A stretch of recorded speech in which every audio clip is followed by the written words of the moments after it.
چاہے جیسا بھی ہے، لوڑی ہے، لنگڑی ہے، لیکن پاکستان کی سپریم پارلیمنٹ ہے، اور ایک جمہوری لیڈر ہونے کے ناطے، ایک جمہوری ورکر ہونے کے ناطے میری یہ کوشش ہے کہ جتنی بھی ہمارے جمہوری راستے ہیں وہ میں اپناؤں۔ تو آج میں پارلیمنٹ آیا، یہاں پر جو ہے میں چاہتا ہوں کہ یہ لوگ میرے لیے آواز اٹھائیں، اور کل چونکہ لسٹ میں میرا نام آ چکا ہے تو کم سے کم کل میری لیڈر میرے قائد جناب عمران خان صاحب سے ملاقات ہو۔ دوسرا، جو 27ویں آئینی ترمیم آ رہی ہے وہ بھی جو ہے ہمارے پارلیمانی اجلاس میں انڈر ڈسکشن تھی، چونکہ اس کے خد و خال ابھی تک پراپر باہر نہیں آئے، لیکن بہرحال جو ٹویٹ کیا گیا تو اس سے یہی لگ رہا تھا کہ صوبائی خود مختاری پر ڈاکہ ڈالنا ہے اور کچھ لوگوں کو مزید مضبوط کرنا ہے۔ تو بہرحال جو بھی ہوگا ڈرافٹ دیکھنے کے بعد ہی ہوگا، لیکن کوئی بھی ایسا اقدام جو جمہوریت کو کمزور کرے، جو صوبائی خود مختاری پر حملہ ہو، ایسے تمام حربوں کو انشاءاللہ تعالیٰ پاکستان تحریک انصاف اور پاکستان تحریک انصاف کی لیڈرشپ مسترد کرے گی انشاءاللہ تعالیٰ۔ شکریہ۔ سر بنیادی طور پر سر یہ بتا دیں، سر پارلیمنٹ میں جب 26ویں آئینی ترمیم آئی تھی، یہ جنید اکبر صاحب اور یہ 4 لوگ گواہ ہیں، کیونکہ اس وقت آپ کا سی ایم تب اس کی بات نہیں کرتے، لیکن آپ کے لوگ نا انتہائی بے سہارا تھے، لاوارث تھے، گلیوں اور گردشوں میں گھوم رہے تھے اپنی جان کی حفاظت کے لیے، چھپنے کے لیے پھر رہے تھے، ان کو اٹھایا جا رہا تھا، گرفتاریاں کی جا رہی تھی، ہم صبح نکلے تھے یہاں سے۔ اس بار آپ کے ہوتے ہوئے کوئی ایسا سین تو پارلیمنٹ میں نہیں ہوگا کہ آپ کے لوگ چھپتے ہوئے پھر رہے ہوں گے؟ دیکھیں، سب سے پہلی بات انتہائی افسوس کی بات یہ ہے کہ ہماری یہ نیشنل اسمبلی یا یہ پارلیمنٹ اتنی کمزور ہو چکی ہے کہ ہمارے ایم این ایس پر یہاں اس کی حدود میں ہاتھ ڈالا جا رہا تھا، اور ہم بے بسی کے ساتھ اس کا جو ہے اس کو دیکھ رہے تھے۔ تو یہ جو ہے ہمارے ایم این ایس کی کمزوری نہیں ہے، ہمارے اس وقت کے وزیر اعلیٰ کی کمزوری نہیں تھی، یہاں کے اسپیکر کی کمزوری تھی کہ اس کی موجودگی میں جو ہے ایم این ایس پر ہاتھ ڈالا گیا تھا۔ تو ہم تو یہی چاہتے ہیں کہ جمہوریت مضبوط رہے۔ اگر کسی کی یہ سوچ ہے کہ وہ کچھ آئینی ترمیم لا کر اپنی حکومت کو توسیع دے رہے ہیں، تو یاد رکھیے گا کہ مطلب نمبر جو ہیں وہ چینج ہوتے جائیں گے، آج ایک کا نمبر ہے، کل کسی اور کا نمبر آئے گا، اور اگر ہم پر گزر رہی ہے اور ہم جو ہے اس کا نشانہ بن رہے ہیں تو 3 سال سے ہم برداشت کر رہے ہیں اور ہم مزید بھی برداشت کریں گے، لیکن پھر میں کسی میں اتنی جرت نہیں دیکھ رہا ہوں کہ وہ پھر برداشت کر سکے۔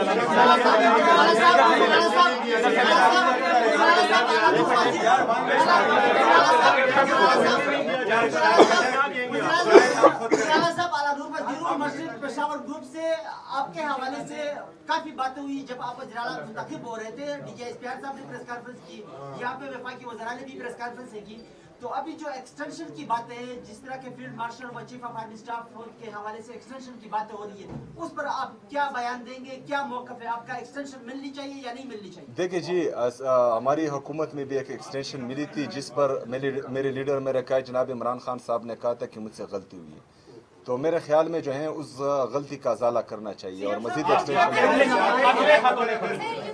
ملنے کی اجازت نہیں ہوتی ہے سہیل خان، کیا کریں گے پھر آپ؟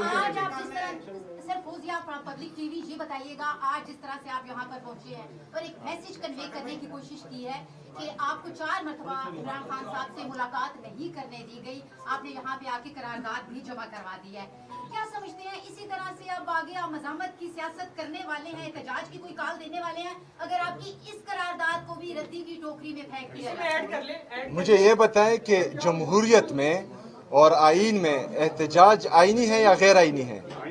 آئینی ہے تو پھر کریں گے۔ اچھا سر، یہ بتائیں آپ جس صوبے کے وزیر اعلیٰ ہیں وہ صوبہ جنگ سے اور ہر قسم کے پریشر سے بڑا متاثر ہے، کل پاکستان کے اور افغانستان کے دوبارہ مذاکرات ہونے جا رہے ہیں، آپ بطور وزیر اعلیٰ اس مذاکرات کو کیسے دیکھتے ہیں اور مذاکرات کے حوالے سے آپ کا کیا موقف ہے؟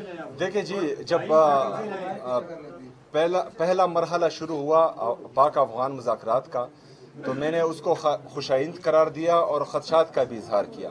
خدشات یہ تھے کہ افغانستان کے ساتھ باؤنڈری پر صوبہ خیبر پختونخوا ہے، وہاں پر ایک جمہوری حکومت ہے، ہمارے جو افغانستان کے ساتھ خاص کر جو قبائلی اضلاع ٹچ ہو رہے ہیں ان میں جو ہے بدامنی ہے، ان میں مسلسل جو ہے ہمارے قبائلی 2004 तक अफगानिस्तान के साथ जो हमारे ताल्लुकात थे वो बिल्कुल ठीक थे, ना कोई दरअंदाजी हो रही थी, ना वहाँ पर जो है वो दहशतगर्दी थी, ना ही जो है वो कोई परिंदा भी पर मार सकता था। लेकिन बदकिस्मती से जब हमने मिलिट्री ऑपरेशन का फैसला किया हमारी रियासत ने और वहाँ पर आए, तो उसके बाद जो है दरअंदाजी भी शुरू हुई और वहाँ पर बदअमनी जो है मज़ीद बढ़ी भी।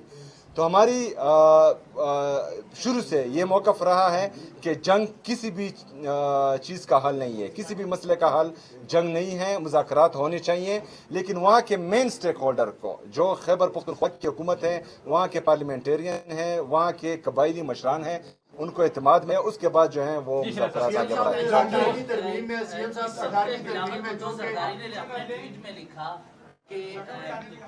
एनएफसी की गारंटी को रिमूव करने की बात वज़ीर आज़म ने आसिफ अली जरदारी से की है। क्या खैबर पख्तूनख्वा से बतौर वज़ीर आला एनएफसी की जो गारंटी दी गई है कि सूबों को हिस्सा मिलेगा, इस गारंटी को ख़त्म किया जाता है तो आपके पास अमली बात क्या होगी? क्योंकि आपने सिर्फ कहा हम मुस्तरद करेंगे, नाकाम बनाना असल मकसद है कि इस बार को नाकाम बनाया जाए, तो आपके पास पॉलिसी क्या होगी? देखिए जी, पॉलिसी जो है वो पार्टी ने बना भी ली है और उस पर जो है बात भी हो चुकी है। वक्त आने पर जो है वो डिस्क्लोज़ भी हो जाएगी। सबसे अहम बात यह है कि खैबर पख्तूनख्वा का जो शेयर अभी जो है हमें मिल रहा है, जो पूरा मिल भी नहीं रहा, वो 14.62% है। हम जो है हमने कबायली अजला को वो एडमिनिस्ट्रेटिवली ज़म किया है खैबर पख्तूनख्वा में, लेकिन अभी तक जो है फाइनेंशियली ज़म नहीं हुआ। अगर वो फाइनेंशियली ज़म करें वफाकी हुकूमत, तो ये शेयर खैबर पख्तूनख्वा का 19.4% बनता है और वो जो है 350 अरब रुपए से हमारा ज़्यादा बनता है। तो हम चाहते हैं कि जो 18वीं तरमीम सूबाई खुद मुख्तारी है वो कायम रहें, सूबों को अपने हकूक़ मिलने चाहिए। जो सूबे सबसे ज़्यादा कुर्बानी दे रहे हैं पाकिस्तान के लिए, अपने शहदा पेश कर रहे हैं, तो मेरे ख़्याल में उनकी कदर करनी चाहिए। जी शुक्रिया। चाहे जैसा भी है, लूड़ी है, लंगड़ी है, लेकिन पाकिस्तान की सुप्रीम पार्लियामेंट है और एक जमहूरी लीडर होने के नाते, एक जमहूरी वर्कर होने के नाते मेरी ये कोशिश है कि जितनी भी हमारे जमहूरी रास्ते हैं वो मैं अपनाऊं। तो आज मैं पार्लियामेंट आया, यहाँ पर जो है मैं चाहता हूँ कि ये लोग मेरे लिए आवाज़ उठाएं और कल चूँकि लिस्ट में मेरा नाम आ चुका है तो कम से कम कल मेरी लीडर मेरे कायद जनाब इमरान खान साहब से मुलाकात हो।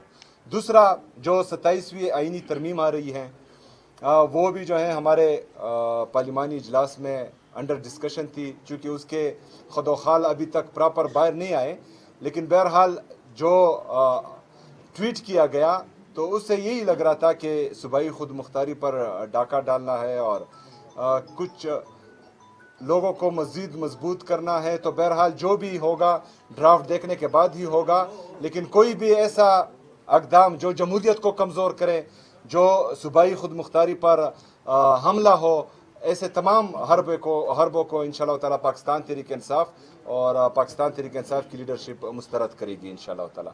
शुक्रिया। सर बुनियादी तौर पर सर ये बता दें, सर पार्लियामेंट में जब 26वीं आईनी तरमीम आई थी, ये जुनेद अकबर साहब और ये 4 लोग गवाह हैं, क्योंकि उस वक्त आपका सीएम तब उसकी बात नहीं करते, लेकिन आपके लोग ना इंतहाई बेसहारा थे, लावारिस थे, गलियों और गर्दिशों में घूम रहे थे अपनी जान की हिफाजत के लिए, छुपने के लिए फिर रहे थे, इनको उठाया जा रहा था, गिरफ्तारियां की जा रही थी, हम सुबह निकले थे यहाँ से। इस बार आपके होते हुए कोई ऐसा सीन तो पार्लियामेंट में नहीं होगा कि आपके लोग छुपते हुए फिर रहे होंगे? देखिए, सबसे पहली बात इंतहाई अफसोस की बात यह है कि हमारी ये नेशनल असम्बली या ये पार्लियामेंट इतनी कमज़ोर हो चुकी है कि हमारे MNS पर यहाँ इसकी हदूद में हाथ डाला जा रहा था और हम बेबसी के साथ उसका जो है उसको देख रहे थे। तो ये जो है हमारे MNS की कमज़ोरी नहीं है, हमारे उस वक्त के वज़ीर-ए-आला की कमज़ोरी नहीं थी, यहाँ के स्पीकर की कमज़ोरी थी कि उसकी मौजूदगी में जो है MNS पर हाथ डाला गया था। तो हम तो यही चाहते हैं कि जमहूरियत मजबूत रहे। अगर किसी की ये सोच है कि वो कुछ आईनी तरमीम लाकर अपनी हुकूमत को तोसी दे रहे हैं, तो याद रखिएगा कि मतलब नंबर जो हैं वो चेंज होते जाएंगे। आज एक का नंबर है, कल किसी और का नंबर आएगा, और अगर हम पर गुजर रही है और हम जो है इसका निशाना बन रहे हैं तो 3 साल से हम बर्दाश्त कर रहे हैं और हम मज़ीद भी बर्दाश्त करेंगे। लेकिन फिर मैं किसी में इतनी जुर्रत नहीं देख रहा हूं कि वो फिर बर्दाश्त कर सके।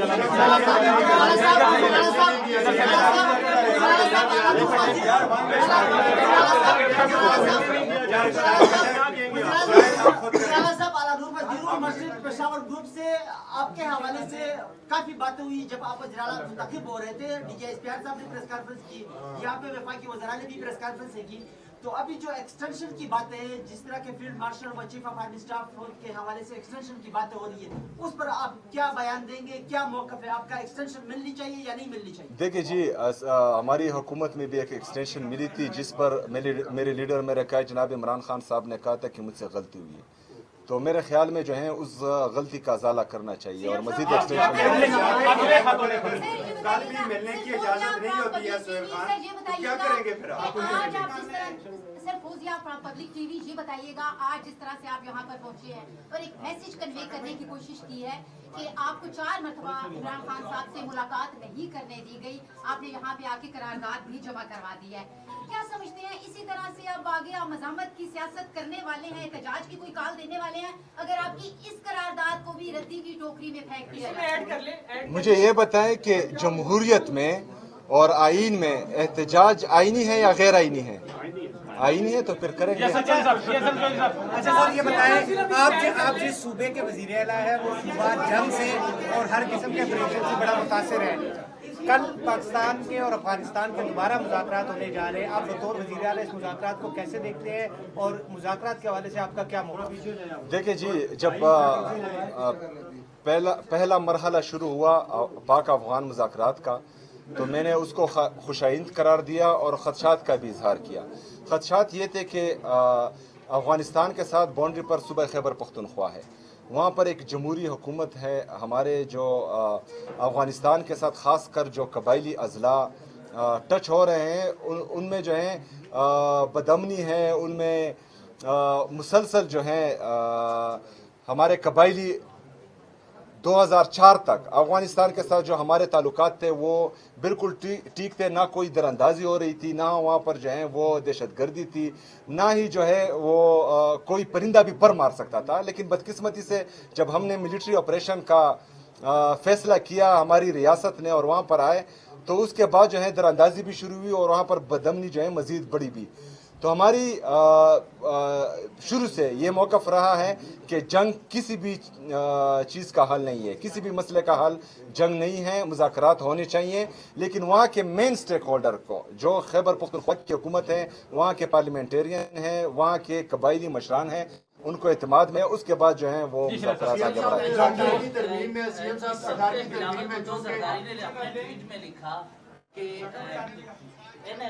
की गारंटी को रिमूव करने की बात वज़ीर-ए-आज़म ने आसिफ अली ज़रदारी से की है।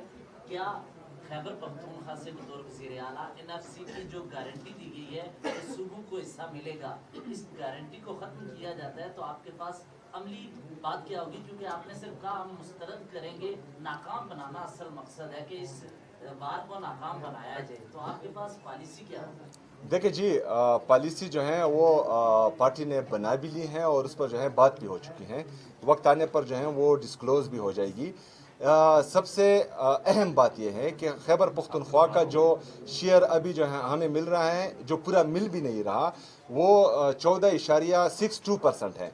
हम जो है हमने कबायली अजला को वो एडमिनिस्ट्रेटिवली जम किया है खैबर पख्तूनख्वा में, लेकिन अभी तक जो है फाइनेंशियली जम नहीं हुआ। अगर वो फाइनेंशियली जम करें वफाकी हुकूमत, तो ये शेयर खैबर पख्तूनख्वा का 19.4% बनता है और वो जो है 350 अरब रुपए से हमारा ज़्यादा बनता है।